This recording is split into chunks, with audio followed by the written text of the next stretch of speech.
I said, Newton had the imposter syndrome. He said, you're kidding me, Newton. He was like, because Newton was kind of a prick. Newton had a huge ego. He was not kind to his friends. He tortured people as the master of the mint, or he had them tortured.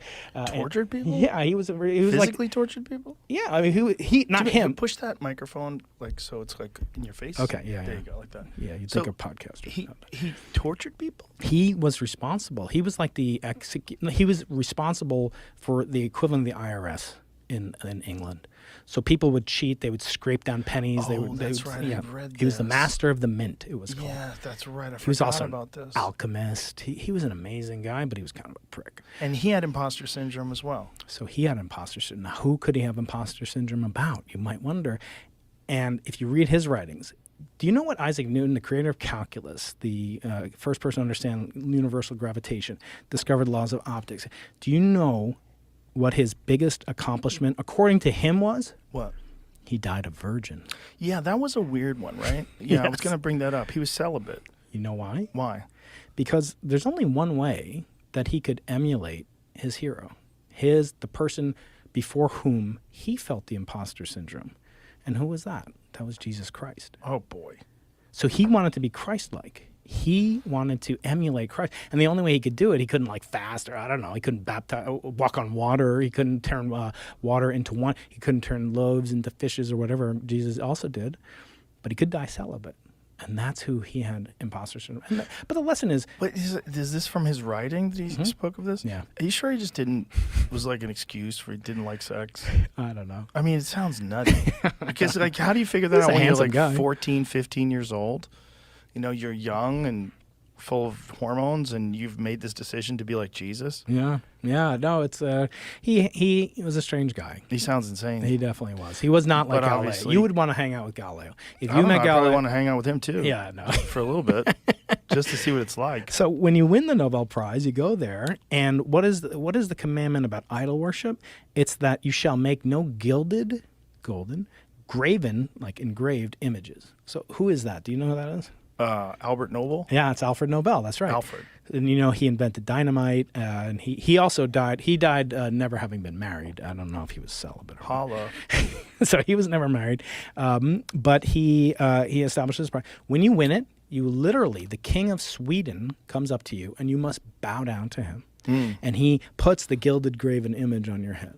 So for all the trappings and all the 90% of National Academy members who do not actively profess a belief in God, this can become at some level a religion. And it's a kosher one. It's okay to worship this, right? Well, the unattainable that's maybe perhaps attainable to a very select few is always the thing that people are chasing after, especially like high achievers. That's right. But many that I know that get there do have imposter syndrome, including MMA world champions.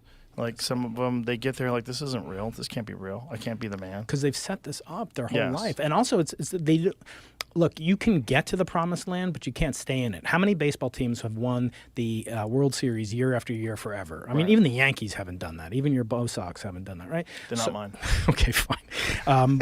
But for me as a young kid, this is what I aspired. And actually, as an adult, I wanted to win this basically at all costs. This became but it was acceptable because people told me, like if you discover these waves of gravity manifest in the cosmic background radiation that I study, you're guaranteed to win the Nobel Prize. And for me, it was, I don't know about you with your, relations with your father, but I had a very difficult relationship with my father.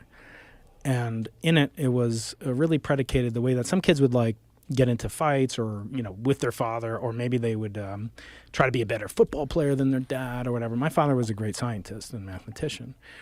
And the one prize he never won was the Nobel Prize. And so after he abandoned us, this became kind of the way that I could supersede him. And it became an obsession to me, as well as being scientifically interesting to be a part of. There are very few projects that are eligible to win a Nobel Prize, let alone that can win it. But for me, it was kind of an added dimension that came with it. And that was, like the normal kid might have it with sports and their dad, or maybe the other way around when you're a dad, you might treat your kids like that. Like, oh, you think you could take me on or whatever. Like, And so for that was the main source of driving impetus for my personal quest to get this particular idol in my life. That's wild. Are you aware of Ronald Mallet? Do you know who he is? No. He is, I believe he's out of the University of Connecticut. He studies time travel, and he became obsessed with time travel after his father died when he was a young boy, because he felt like if he worked hard enough, he could develop a time machine and go back and save his father. No. It's wild. It's literally a Spider-Man origin That's story. exactly But this guy has been dedicated his life to finding a working model of a time machine. And I think, was it Kurt Gödel? Like, how do you say his name? Gödel, yeah. Gödel. Mm-hmm. It's that weird umlaut. Umlaut. Yeah. How do you say it? What's Gödel. Gödel. Gödel. It's Gödel. like people that say Van Gogh, and then they know it's really Van Gogh. I'm like, excuse you.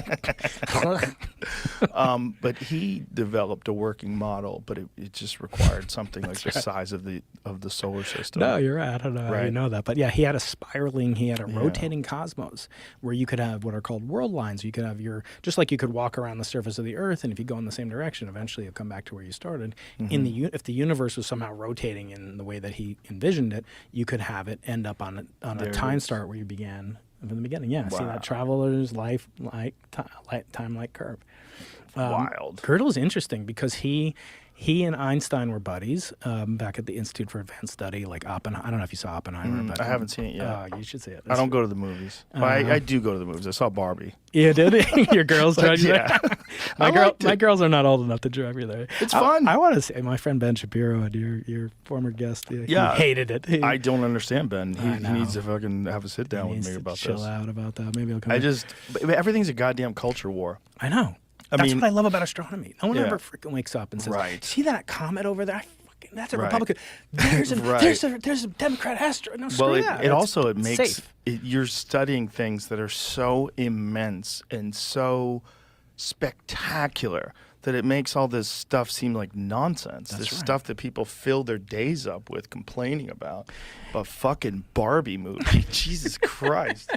I mean, it would be like someone who's a pacifist reviewing the Ultimate Fighting Championship. Exactly. And saying they hit each other too much. Like, that's what it's for. There's a joke about Einstein goes to heaven, and somebody comes up to him and says, "Oh, you're Albert Einstein, you're great, I can't wait to talk to you." And Einstein says, "First you must tell me your IQ." And he goes, the guy goes, "I have 140 IQ. Oh, we could talk about the math and string theory and this and that."